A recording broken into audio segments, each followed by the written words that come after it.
So we got some interesting information here. So this was posted yesterday from an X account called Canada Proud. It says Canadians support Pierre over Carney across the board. Canadians, which party leader would be best at handling inflation? Pierre Poilievre with a slight lead, 5 points, 33% for him, 27% for Carney. Being in touch with reality, there's an 11-point lead, 33 for Pierre, 22 for Carney. Dealing with Trump, 4-point lead for Pierre, 32% to Carney's 28%. Understanding Canadians. Here he's got a 21-point lead, 31% for Pierre and 18% for Carney. That's very interesting because Leger also came out with a poll. Let me just see if I can pull that up for you really quickly here. The Real Albanian Pat posted it today.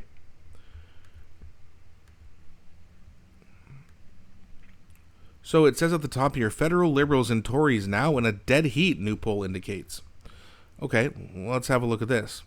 The federal Liberals and the Conservatives are running neck and neck in voter support, a new Leger online poll suggests. The polls of Canadians' voting intentions has both parties sitting at 37%.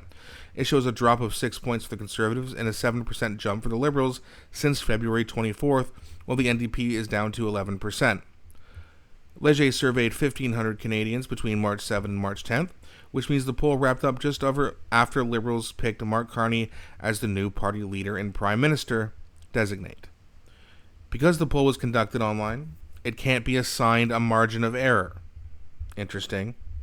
The Liberals have rebounded in the polls after lagging behind the Conservatives for nearly 2 years.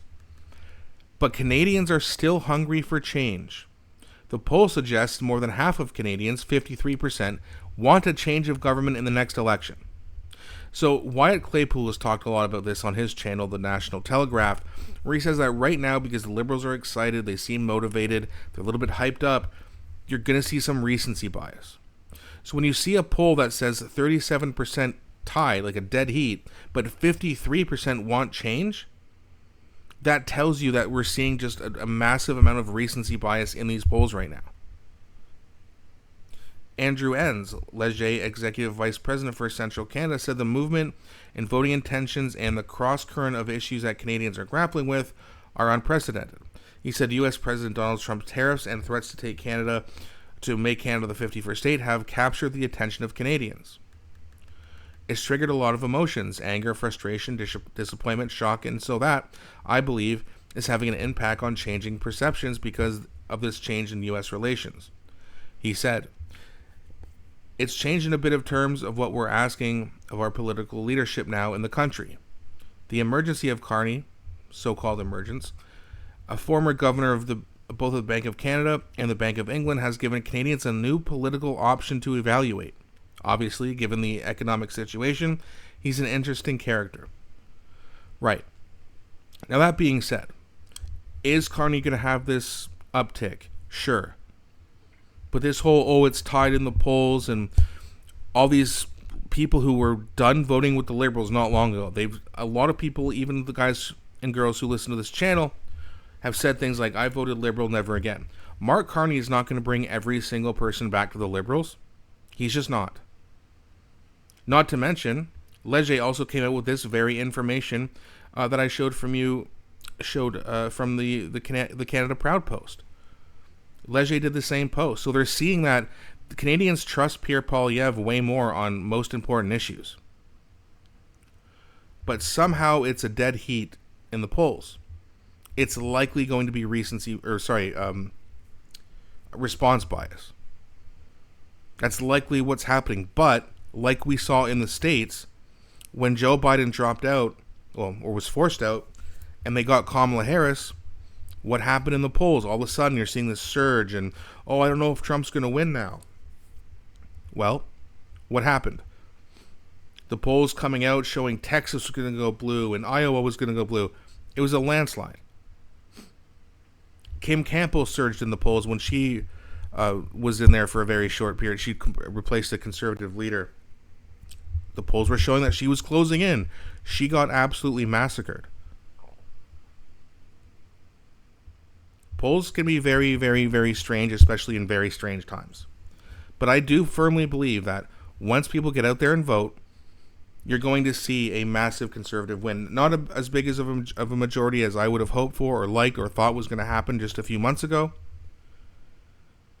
But I still believe that Pierre Poilievre will get at least the 173 or 172 seats that he needs to get majority. I think it'll be still closer to, or not, if not over 200. But that being said, it wasn't that long ago I was hoping for 250, and now that Trudeau's gone, that's not going to happen. But we can still get to 200, which means that no coalition can form to block what Pierre Poilievre wants to do.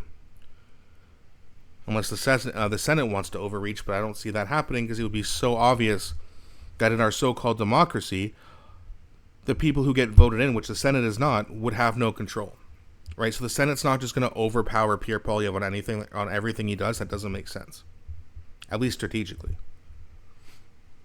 But in terms of being in touch with reality, Pierre Poilievre has an 11-point lead. Now, earlier, for some reason, I said that Pierre had a 21% lead. Understanding Canadians, 18. That's a 13-point lead. So, sorry, I guess I'm a little bit tired tonight. My math's not on point, but either way, right? 13 points is still a big lead in understanding Canadians. His lowest lead is dealing with Trump, but again, I do think that once the election's called, the tariffs are going to back off. I think Trump is starting to also realize that these tariffs are really kind of helping the liberals surge here. If you believe that they even are surging. But I mean, I do think that there are Canadians, average Canadians, who probably like the idea of a centrist banker dealing with Donald Trump for some reason. They look at his resume without looking into it and go, oh, he's a good guy to deal with him. And that is going to help Mark Carney. But that being said, not enough to win the election. But I do want to know what you guys think. Leger is a very accurate pollster historically, although, like I said, you are seeing some recency or some response bias. I keep saying recency bias. Response bias. But let me know what you guys think. I'm really curious to hear your opinion. Please also don't forget to like and subscribe, as it really helps grow the channel. Thanks so much for watching, and I'll be back shortly with a new video.